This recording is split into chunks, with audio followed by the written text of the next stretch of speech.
What's going on, everyone? So the Los Angeles Lakers missed out on Dejounte Murray and basically any trade. They didn't do anything at this trade deadline, which was a little surprising, but Dejounte Murray was like the big target. As soon as they were unable to land him, it was like, what else were they going to get that actually makes sense, that turns around the season? Even if they got Dejounte Murray, they would have needed other pieces also.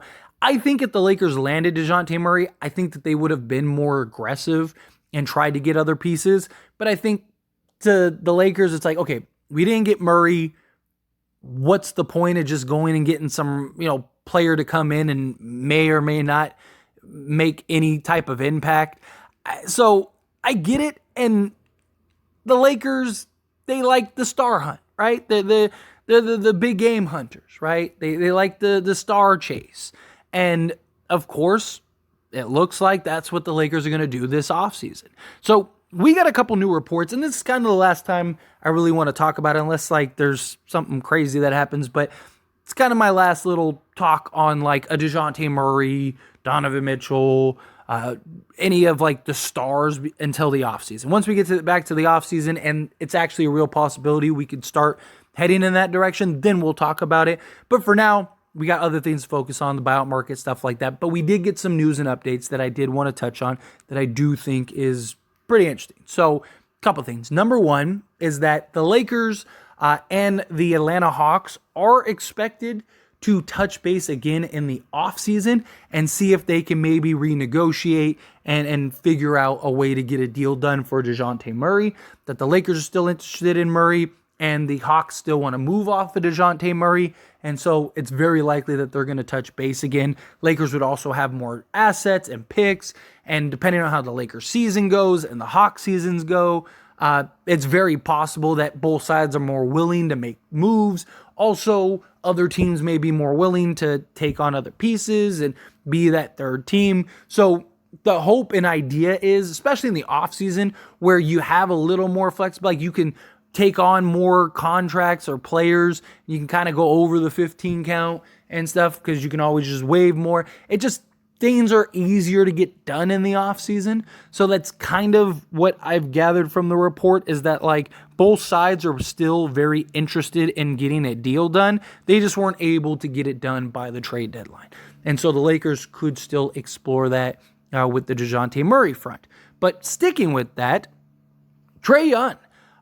There's reports that many rival executives believe that Trae Young will be available in the offseason. Now, Trae Young has been linked to the Lakers for years. There was a report, I think it was 2 or 3 years ago, something like that, where supposedly he or somebody in his camp said something about if he left Atlanta, or if it doesn't work out with Atlanta, he wants to go to the Lakers, that he wants to be a Laker. And there have been countless little murmurs and reports and talks of Trae Young wants to be in LA. He wants to be a big market guy. He wants to be the star. He wants to, be that franchise guy for one of these big market teams like the Lakers, the Knicks, teams like that. And the Lakers have been interested.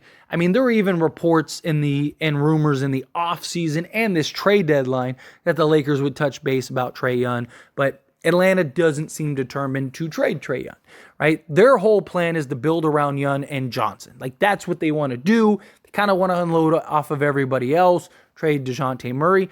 But, if Atlanta, say, doesn't make the playoffs this season, or they do and they're a first-round exit and they just get smacked in the first round or something, it very well could be that Trae Young gets kind of antsy and wants out. I mean, there were talks that he was kind of already there. If he says, hey, get me out of here, I want to be traded, I'm done, do the Atlanta Hawks end up trading him? Now, they wouldn't have to, but it would be pretty close. So next year in 2024, 2025, they would have him for a full year. And then in 2025 and 2026, that is when he most likely would be traded, if he were to get traded, because after 2025, 2026, he has an early termination option. So Atlanta wouldn't have to trade him next season, right? Because they could look at it as well, we have him this year and next minimum, But after next year, they would definitely have to look to trade him. So the thought process is, okay, if Atlanta underachieves now, then they're very possible that they make Trae Young available next season so they can maximize return. Because if you wait till the following season, now all these teams know, well, if you don't trade him, he's just going to leave you and you're going to get nothing for your superstar. And so the idea is that if they make him available in the offseason, they'd be able to maximize as much of a return as possible.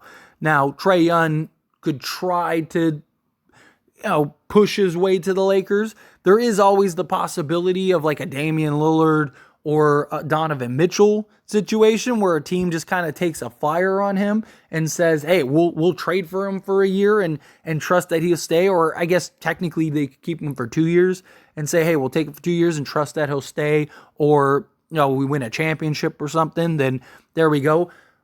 Personally, this is just me. If the Lakers get Trae Young, I'll be happy. Don't get me wrong. He's an excellent player. He leads the league in assists. Even this season, he's averaging 27 points and 11 assists. I personally want the Lakers to stay away from Trae Young. Again, excellent player, but he's incredibly undersized, defensive liability. And when he single-handedly can win you a game. He is spectacular. When he is on, and just up there with the best of them. But I've also seen enough Trae Young games to know that there is almost as many times where he completely costs his team the game. Not only on the defensive side of things, but he'll just completely shoot you out of a game. There are times where he just takes, his shot selections are awful, and he'll just completely take you out of a game. Now, would the Lakers go and trade for him? Absolutely. This is definitely a Laker player. This is definitely a guy that the Lakers would pick up. My other concern is he's from 3-point range. He's really hot and cold at times, right? This season on 9 attempts, he's averaging 38% from 3. That would be excellent for the Lakers. And in 2021, 2022, on 8 attempts, he was 38%. But every other year, he's 33 or 34%. He's had 2 years where he's 38%, and then you look at 2022, 2023, he was 33.5%. You look at 2020, 2021, 34.3%. 2019, 2020, he was 36%. 2018, 2019, 32%. So this guy is either lights out or he is below league average. And he's making $45 million a year. Is that something that the Lakers really want to invest into an undersized guard? Although him and AD could be kind of interesting. It's what better could you get, right? And you would have Jared Vanderbilt to kind of help make up for some of the lack of defense. You go get an athletic defensive 2 guard, right, to kind of help be that point of attack for Trae Young. Right now, maybe you could go and make some noise. I don't know. I'm not super sold on Trae Young, but Donovan Mitchell.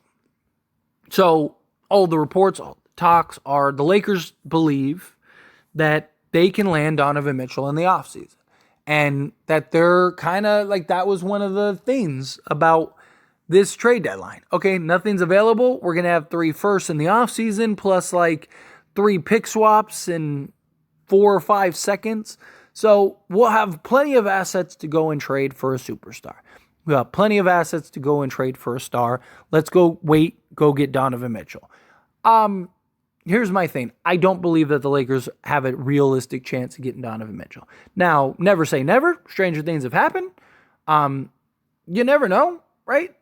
You could look at it and maybe Donovan Mitchell does want to play with the Lakers. There has not been an inclination that that's the case. Now, also, it could just be that 1, Utah probably wouldn't have traded Donovan Mitchell to the Lakers, and 2, the Lakers weren't in a position to even trade for Donovan Mitchell. So maybe Donovan Mitchell didn't want to go to the Lakers because it was I can't realistically get there, so what's the point of even asking to go there? And I really want to go to the Knicks. Right? We know for a fact he wants to be in New York. But if New York isn't an option, would he want to go somewhere else outside of LA? I mean, that's a question. But here's the problem is that, like, even if the Knicks take themselves out of the conversation, which is a possibility, right? The Knicks have made a bunch of trades and moves and stuff. I mean, they have all their first to go get a star, but is Donovan Mitchell the star that they want now with Brunson's emergence and stuff like that? Do they look at it and go, yeah, like Brunson and Mitchell, that's our backcourt of the future that we're going to invest everything in? Maybe, but it seems like they're waiting for like a Joel Embiid or like that big star. So maybe they're kind of like, hey, we don't want Donovan Mitchell. Like we're gonna stay off of Donovan Mitchell. Problem is that the Brooklyn Nets still have like 8 firsts, and they would probably trade for him, and the Lakers just don't have a chance. Now Donovan Mitchell could look at it and go, okay, I could go to Brooklyn, and the best player next to me is Mikal Bridges, or I could go to LA, and the best player next to me is Anthony Davis. And I'd also have LeBron James for, even if it's just a year or two, right? And we could go make a push and win a championship. That is a possibility. And I think and that's my guess, that's probably why the Lakers believe it. I think the Lakers are looking at it as like, okay, New York probably isn't going to go after him. Brooklyn might, but we're LA. We have LeBron James. We have Anthony Davis. Where would Donovan Mitchell want to go more? To go play with Mikal Bridges and Cam Johnson and Claxton in Brooklyn? Or would he want to go play with Anthony Davis, LeBron James, Jared Vanderbilt, and Austin Reeves? Or even if you trade Austin, let's say you trade Austin Reeves, right? Max Christie or whatever, whoever. It doesn't matter, right? Point is, you have LeBron James and Anthony Davis. Where would he rather play? Would he rather be in LA and him and Anthony Davis post LeBron are the future, and the two of them could win multiple championships together? Like, that is somewhat enticing, but how enticing is the question. I'm not. Would it surprise me if the Lakers traded for Mitchell? No, right? Because nothing surprises me, especially when it's the Lakers.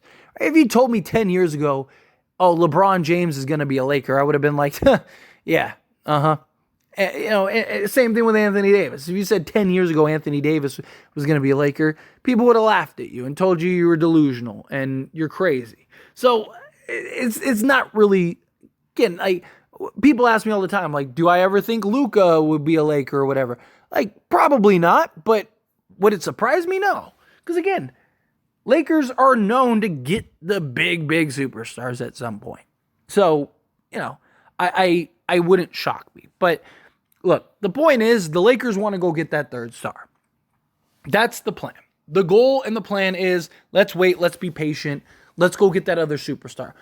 One, to try to go win a championship now and have LeBron James, Anthony Davis, and insert superstar. And the other reason is post LeBron. Because the Lakers, I'm sure, are thinking, like, how much longer does LeBron have? How many more years does LeBron have in the league?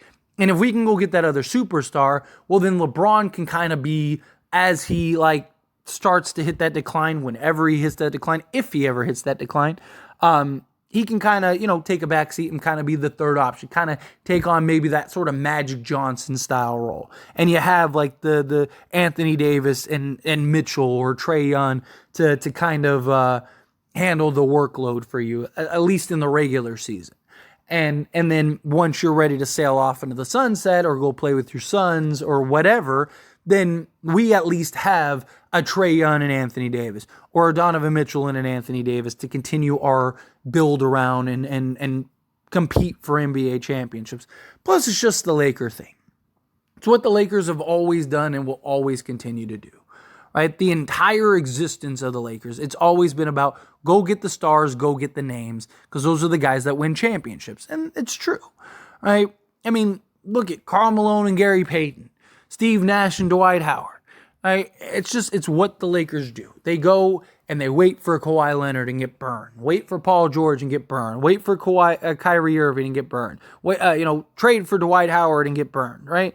They'd rather say, hey, we went and did it and it just didn't work out than, oh, we could have gotten this superstar and we did. Like, it's just who they are. They're the Lakers. It's the city of angels. The place of stars. And that's what the Lakers like. But anyway, as always, this is a discussion, so I pass a question on to you. Let me know your thoughts and opinions down in the comments below. Like I said, this is kind of the last time I want to really touch on this, unless there's like some crazy news or something. Just because, we're past the trade deadline stuff. Let's focus and shift into other things. But I thought this was interesting and kind of just let people know where the Lakers are at since the trade deadline was yesterday. Well, depending on when you watch this video, the other day. So anyway, again, let me know your thoughts and opinions. Do you think the Lakers get any stars? Do you think they don't? Which star would you want the Lakers to get? Also, you never know. Maybe like Kyrie becomes available.